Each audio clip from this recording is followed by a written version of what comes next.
Alabama. So education policy has a long-standing impact on not only our children's education outcomes, but really also on the state's economic and health outcomes as those children grow. And so my name is Erin Davis. I'm the political reporter for the NBC station here, WSFA 12 News. And I'm joined by Ms. Chandra Scott with Alabama Possible and with Hannah Burkle with Planned Parenthood Southeast. So welcome and for joining us.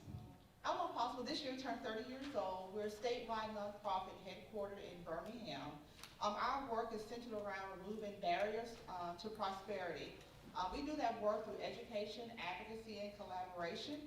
A lot of the work that we are known for is really around civic engagement across the state, as well as working with high school students to making sure they have access to the FAFSA. We were able to get the Universal Basketball Policy passed a couple years ago, just as a way to remove that financial barrier for students, as well as working with colleges across our state and helping them understand how to shift the narrative from telling students to be college ready to making sure they are student ready.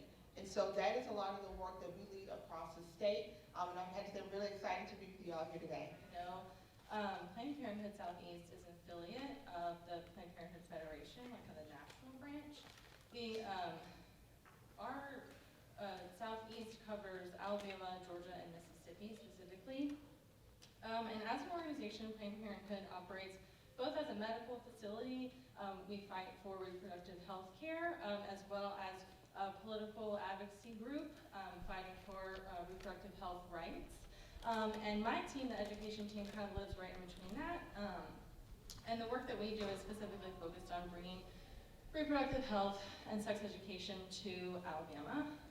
Chandra, what specific initiatives or strategies do you believe can help empower individuals and communities, and really what is Alabama Possible doing to make those things happen? So one thing I'll start off by saying that is, Alabama is the 6th poorest state in the nation. And that's sometimes hard to swallow, that poverty rate is so high in our state. Especially when you dive deeper into those who are in poverty, only about 11% of them have experienced some college or some post-secondary, or we call after high school training. And when you realize those gaps and you connect that to the lack of child care availability, the lack of transportation, low wages across our state, it all begins to make the dots begin to connect, right? And so we have to really think about, if we're going to lift our state out of poverty, we have to remove barriers to education. There are so many, what I call deserts across our state for education, where students will have to travel very far just to get to a community college. And that's just, we've got to figure out how to close those gaps across our state. If we're going to say that right now our state has an attainment goal. I don't know if how many of you are familiar with our state's attainment goal? Have you ever heard of it? Exactly. So therein lies a problem. When the governor's office has set an attainment goal of wanting 500,000 credentialed, highly skilled Alabamians by 2025, but yet no one in this room has heard about this goal, which means no resources or strategies have been put in place in your community to get to that goal for you even to know about it, right? And so what we've got to do across the state, and Alabama Possible is at the helm of this work, is just creating the awareness of this gap between our workforce conversations that happen in our state and educational attainment. In which communities are we having those conversations, and which are we leaving out?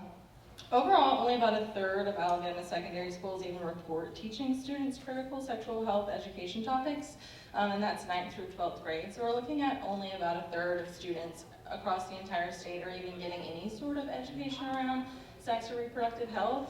As it stands now, there's no legislative level or policy requirement to teach sex education in the state of Alabama. It's point blank, it's just not a requirement. If sex education is offered, it's not required to include any instruction on consent, boundaries, or anything along those lines. And if it is offered, it must include an emphasis on abstinence and the reducing risky behavior, sort of the only sort of caveat that we have. So what that ends up looking like is some statistics that I have here.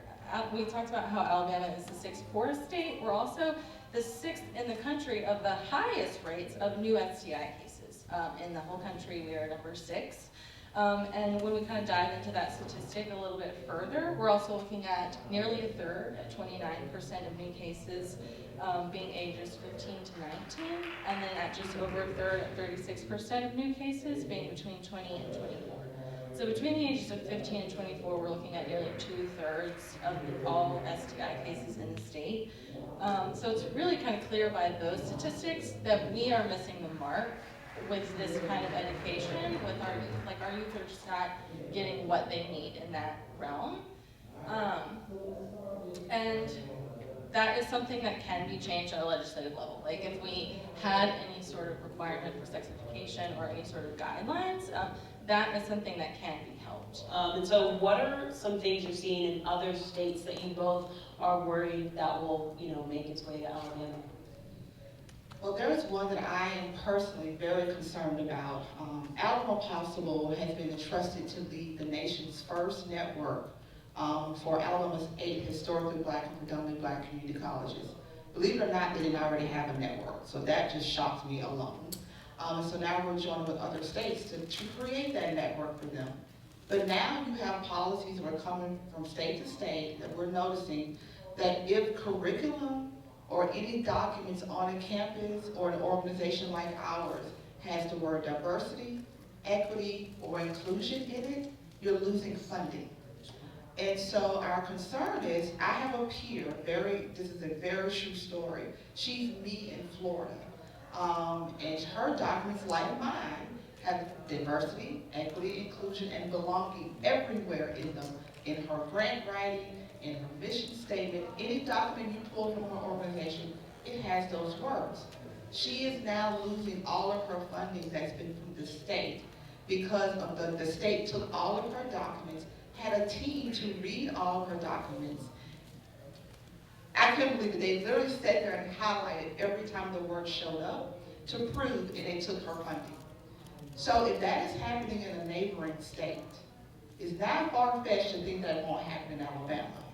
And so organizations like Alabama Possible, our HBCUs, and our HBCCs and PBCCs are at risk because all of their documents are going to have diversity, equity, and inclusion and belonging in them, which means it's possible that they can lose funding, which means scholarships will be cut, which means you lose staffing, and possibly if they're already in the red, you can lose the entire institution. State advocates here in Alabama have reported that educators already lack information concerning what our sex education policies are, and out of fear of implementing the wrong curriculum and sort of having to deal with the repercussions, most educators just choose not to do it. It's a lot safer for their jobs, it's just a lot safer in general to just opt not to do it. And I understand where that fear and where that concern is coming from. And so when we're thinking about this past year, all these neighboring states, there's this negative climate of hostility growing towards educators, if we're honest. We're getting it from Florida, Texas, we're seeing it starting to pop up in Tennessee, and we're sort of like looking over both shoulders of like, okay, what's happening here? And kind of from where I'm sitting, it's kind of already happening. I think we've already had some of the piggyback bills starting to pop up, and we're starting to see it here as well. So we've seen bills pop up this year that are specifically attacking LGBTQ people and different identities.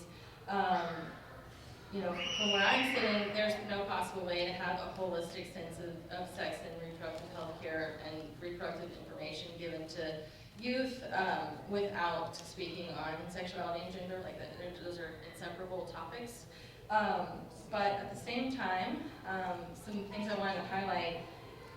Some of those bills, like Don't Say Gay, anti-drag, those bills are getting a lot of attention right now, and we all feel, at least in my circles, very aware of them. And they deserve every ounce of attention that they are getting. But there's also some kind of like under the radar bills that we are kind of like seeing come up. And there's a bill that came up this year, HB6, the parental rights bill, if anyone kind of heard about it a little bit. And then another one that I'm sort of afraid of that hasn't made it as far along, so I don't think we have to deal with it just yet, but it is the divisive concepts bill, which is sort of very similar to, you know, what you were speaking of, which is this sort of like very unique language. Both are written very, very vaguely, and that feels very intentional.